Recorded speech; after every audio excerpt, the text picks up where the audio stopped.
السلام علیکم شبر جی خان، جی سر، کیسے ہیں؟ وعلیکم السلام الحمدللہ الحمدللہ علی کل حال. آپ ٹھیک ہیں؟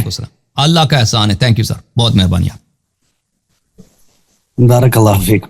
اچھا شیخ، یہ جاننا تھا، خالی ایک چیز میں ڈاؤٹ رہا تھا، یہ جو آپ پہ حضرت عائشہ کا کافر کہنا، کافر کہہ سکتے ہیں، اس میں سوچ رہا تھا میں. دیکھیں، آپ کو پتہ ہے کفر ہے، کفر ارتداد ہے، اور ایک کفر نفاق ہے. ان دونوں میں فرق ہے. کفر ارتداد میں یہ ہے کہ وہ بھائی وہ ختم ہو جاتا ہے نا، پھر اس کو میراث نہیں ملتی، طلاق ہو جاتا ہے اگر کوئی مرتد ہو جائے، عورت اس پہ حرام ہے. ایک کفر نفاق ہے. منافق کا کفر جو ہے اس پہ اسلام کے سب احکام جاری ہوتے ہیں، جیسے عبداللہ ابن ابی ابن سلول ہے. اذا جاءك المنافقون قالوا نشهد انك لرسول الله والله يعلم انك لرسول والله يشهد ان المنافقين لكاذبون يقولون لئن رجعنا الى المدينه ليخرجن العز منه الاذل. یہ بخاری میں حدیث موجود ہے کہ یہ عبداللہ ابن ابی ابن سلول تھا، کہا تھا کہ اعز میں ہم ہیں. رسول صلی اللہ علیہ وسلم کو اذل بولا تھا. یعنی اذل کیا؟ اذل ذلیل نہیں، یعنی ذلیل ترین، سب سے زیادہ بے عزت. اس نے رسول صلی اللہ علیہ وسلم کو گالی دیتا تھا. رسول صلی اللہ علیہ وسلم آخر تک اس پہ مسلمانوں کے احکام جاری کیے، نماز بھی خود پڑھایا اس کی. ٹھیک ہے نا؟ یہ تو اہل اسلام کا اجماع ہے کہ کفر کے سب کفر ارتداد نہیں ہوتا. ایک کفر نفاق بھی ہوتا ہے. جو شخص کفر نفاق پہ ہوتا ہے، ظاہر میں اس پہ اسلام کے احکام جاری ہوتے ہیں، اس سے آپ شادی کر سکتے ہیں، اس کا ذبیحہ کھا سکتے ہیں. ٹھیک ہے نا؟ اس پہ اگر اس کا باپ مر جائے تو اس کو ارث ملے گا. اگر مرتد مر جائے، مرتد کا باپ مر جائے، مرتد کو ارث نہیں ملے گا بھائی، مرتد کو میراث نہیں ملتا. کوئی شخص مرتد ہو جائے، اس کی بیوی سے الگ ہو جاتی ہے نا، عدہ وفات رکھتی ہے. تو یہ کفر کے دو انواع ہیں. جب ہم کہتے ہیں کہ عائشہ کے متعلق یا منافقین کے متعلق کہتے ہیں یہ کافر ہیں، تو یہ تو نہیں کہتے کہ یہ مرتد ہو گئے بھائی، یہ کرسچن ہو گئے. کوئی اگر کرسچن ہو جائے بھائی، یا یہودی بن جائے، مشرک بن جائے، کہتا ہے میں نے دین چینج کیا ہے، آج سے میں کہتا ہوں، شہادت دیتا ہوں کہ نبی صلی اللہ علیہ وسلم نہیں ہے، نبی قرآن بھی جھوٹ ہے نا، میں نے اپنا دین چینج کیا. وہ جو مرتد ہوتا ہے وہ اس طرح تو نہیں ہے جی بھائی. جو نفاق کا کفر ہے سب عالم اسلام کو پتہ ہے. بخاری میں ایک باب ہے الکفر، یا اس میں الکفر بین الکفر دون الکفر، اس طرح ایک باب ہے بخاری مسلم میں، آپ کی کتب حدیث میں. تو وہ بیان ہوتا ہے وہاں پہ کہ ہر کفر جو ہے ارتداد نہیں ہوتا، منافق کے احکام اور ہوتے ہیں. جی سر، مزید کوئی سوال ہے؟ اور وہ اس میں وازواجہ امہاتہم، اس کا مطلب صرف اور صرف کیا ہے میرے عزیز میرے بھائی؟ خود عائشہ کی روایات بہت زیادہ ہے اس مسئلے میں کہ ازواج امہاتہم حرمت النکاح ہے. کہ بعض صحابہ میں، وہ تو بہت لمبی حدیث ہے نا اس کی کہانی. اب طلحہ نے کہا، طلحہ ابن عبید اللہ تھا، اس نے کہا تھا کہ رسول صلی اللہ علیہ وسلم کی وفات ہو جائے تو میں عائشہ سے شادی کر لوں گا. تو رسول صلی اللہ علیہ وسلم کو بڑا غضب تھا اس پہ، طلحہ پر. ٹھیک ہے نا؟ تو اس پہ ازواج امہاتہم، یعنی جیسے آپ اپنی ماں سے شادی نہیں کر سکتے، رسول صلی اللہ علیہ وسلم کے ازواج سے شادی نہیں کر سکتے. یہ خود عائشہ کا اپنا قول ہے. صحیح حدیث کتاب طبقات الکبریٰ ابن سعد میں اور دوسری کتابوں میں موجود ہے، مسروق سے، بشرط البخاری حدیث صحیح ہے. آپ جا کے دیکھ لیں، دکھانا چاہیں میں دکھا دیتا ہوں ابھی. کہ ایک عورت نے عائشہ سے کہا یا امہ، ایک مومنہ مسلمان عورت نے عائشہ سے کہا اے میری ماں. تو اس نے کہا لست بأمکی انا ام رجالکم، میں آپ کی ماں نہیں ہوں، میں صرف مردوں کی ماں ہوں. تو عائشہ کی اپنی تفسیر کے مطابق اس کا مطلب ہے صرف اور صرف حرمت نکاح. یہ اور اس پہ مفسرین کے بڑے اقوال ہیں کہ امومہ کا کیا مطلب ہے. ام کا مصدر بنتا ہے امومہ، ام ہونے کا مطلب کیا ہے یہاں پر. تو مفسرین جماعت مخالفین کے بہت سارے لوگوں نے وہاں پہ تصدیق کی ہے کہ یہ حرمت نکاح ہے. لیکن ہم شیعوں کے نزدیک یہ صرف حرمت نکاح نہیں، اپنا عقیدہ بتائیں کہ یہ شرافت بھی ہے، عظمت بھی ہے، لیکن اس کا ایک شرط ہے تقوی، کہ یہ آپ کی ماں جیسی عظیم ہے، بشرط یہ کہ اگر وہ کوئی بھی شخص ہو بھائی. خود اللہ نے نبی صلی اللہ علیہ وسلم نے کہا وَلَوْ تَقَوَّلَ عَلَيْنَا بَعْضَ الْأَقَاوِيلِ لَأَخَذْنَا مِنْهُ الْيَمِينَ ثُمَّ لَقَطَعْنَا مِنْهُ الْوَتِينَ.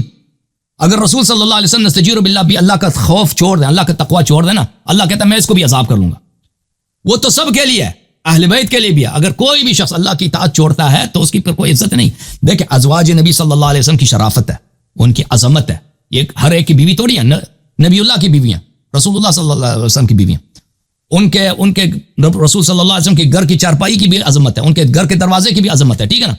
اب کوئی شخص اس کی بیوی بن جائے تو بڑی عظمت ہے، مگر اس کی جیسے قرآن نے فرمایا یا نساء النبی لستن کأحد من النساء ان اتقیتن. یہ نبی صلی اللہ علیہ وسلم کے ازواج، آپ کی مثال جو ہے ازواج سے نہیں ملتی.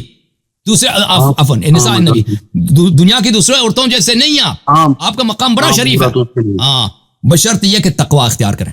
اگر کوئی نبی کی بیوی ہوتی ہے، تقوی کا راستہ چھوڑ دیتی ہے، غلط کام کرتی ہے، تو پھر اس کا عذاب بھی زیادہ ہے نا، پھر اس کا عذاب بھی زیادہ ہے. جی ہاں. یہ ہمارا عقیدہ اس کے متعلق. جی سر مزید کوئی سوال؟ اچھا آخری سوال شیخ, یہ جنگ جمل کے بعد کوئی ایسی حدیث ہے جس میں توبہ, حضرت عائشہ سے کوئی توبہ ثابت ہو؟ کوئی حدیث نہیں ہے جی. ہمارے شیخ مفید نے ایک کتاب لکھی الکافیہ فی ابطال توبۃ الخاطئہ, کہ یہ ادعا کہ اس نے توبہ کیا, کوئی اس کی توبہ نہیں ہے. وہ آخرت تک وہ روتی تھی لیکن یہ توبہ نہیں ہے. وہ اس مسئلے پہ روتی تھی کہ اس کی شکست ہو گئی ہے. اس کا جو بہن ہے اسما, اس کے شوہر قتل ہو گیا, ٹھیک ہے نا. اس کے چچا کا لڑکا تھا طلحہ قتل ہو گیا, سارا لشکر اس کا تباہ ہو گیا. یعنی سیاسی لحاظ سے اس کے بعد عائشہ کے جتنے سپورٹر تھے پھر ختم ہو گئے یہ لوگ. پھر معاویہ کی حکومت آ گئی, معاویہ کی حکومت میں ان کو حیثیت ہی نہیں تھی. یعنی ابو بکر اور عمر کے چاہنے والے ان کی جو سیاسی پارٹی تھی بالکل ختم ہو گئے جنگ جمل میں. ان کے سب سپورٹرز وہاں پہ قتل عام ہو گئے, ہزاروں کی تعداد میں ان کے سپاہی مرے تھے. کسی حدیث میں نہیں کہ اس نے توبہ کیا. روتی تھی لیکن کس بات پہ روتی تھی؟ اتنے بڑی اس کے خاندان کے لوگ مرے ہیں بھائی. کسی حدیث میں نہیں کہ اس نے توبہ کیا. اس نے توبہ کیا, ٹھیک ہے نا. توبہ ثابت کریں, دیکھتے ہیں کس نے توبہ کیا. انما التوبۃ علی اللہ للذین یعملون السوء بجہالۃ ثم یتوبون عن قریب. توبہ تو اس کی ہوتی ہے کہ جہالت نادانی کی وجہ سے کوئی توبہ کرے نا. جب اللہ نے آپ کو کہہ دیا وقرن فی بیوتکن ولا تبرجن تبرج الجاہلیۃ الاولی, تو انما التوبہ, توبہ صرف اس کی ہوتی ہے للذین یعملون السوء بجہالۃ, ثم جہالت کی وجہ سے, نادانی کی وجہ سے کوئی غلط کام کرتے ہیں, ثم یتوبون, اور پھر فوراً توبہ کرتے ہیں, اس کی توبہ ہوتی ہے. ثم یتوبون عن قریب. جب اللہ نے کہہ دیا وقرن, پیغمبر صلی اللہ علیہ وسلم نے بتایا وقرن فی بیوتکن, تو آپ نامحرموں کے ساتھ مل کر, وہاں پہ کوئی عورت اور نہیں تھی, ٹھیک ہے نا, ان کے ساتھ مل کر کس کی جنگ کے لیے نکل رہے ہیں, ٹھیک ہے نا, کس کے جنگ کے لیے. اور بھئی ان کے کتابوں میں موجود ہے خلیفہ فاسق بھی ہو اس کے خلاف خروج کرنا حرام ہے. بخاری کتاب مسلم میں کتاب الامارہ میں دیکھیں کہ اگر وہ فاسق ترین شخص بھی آپ کا امام بن جائے, اس پہ خروج کرنا, اس کے خلاف تلوار اٹھانا حرام ہے. لیکن یہ ان لوگوں نے کس کے خلاف تلوار اٹھایا کہ ابھی میں نے دکھایا نا حدیث علی ان کا نفسی.